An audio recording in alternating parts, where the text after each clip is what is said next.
అన్నా తెలంగాణ నాకు మెట్టినిల్లు అయితే ఆంధ్ర రాష్ట్రము నాకు పుట్టినిల్లు. ఇక్కడే పుట్టే రాయలసీమలో పుట్టింది రాజశేఖర రెడ్డి బిడ్డ. ఈ రోజు రాజశేఖర రెడ్డి బిడ్డ ఇక్కడ రాజకీయాల్లో అడుగు పెట్టింది అంటే ఎందుకు పెట్టింది? ఎందుకంటే ఆంధ్ర రాష్ట్రంలో కనీసం ప్రజల తరపున కొట్లాడే గొంతు కూడా లేకపోయింది కాబట్టి. ఆంధ్ర రాష్ట్రానికి ప్రత్యేక హోదా ఊపిరి లాంటిది. అలాంటప్పుడు ఒక ప్రతిపక్ష నేత గాని, ఒక పాలకపక్ష నేతలు గాని, ఒక పక్క పాలకపక్షమైన ప్రతిపక్షమైన పూర్తిగా దాన్ని విస్మరించి అసలు ప్రజల పక్షాన ఎవరు నిలబడకుండా కొట్లాడకుండా ఉన్నారు కాబట్టి రాజశేఖర రెడ్డి బిడ్డ ఈ రోజు కాంగ్రెస్ పార్టీలో చేరింది.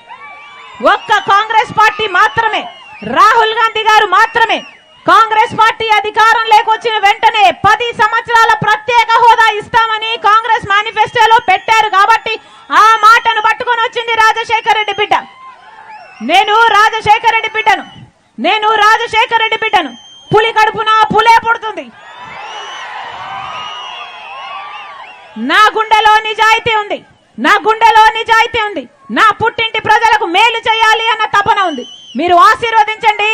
ప్రత్యేక హోదాతో పాటు రాజశేఖర రెడ్డి గారి సంక్షేమ పాలన మీ గడప వరకు తీసుకొస్తుంది రాజశేఖర రెడ్డి బిడ్డ. మీరు ఆశీర్వదించండి.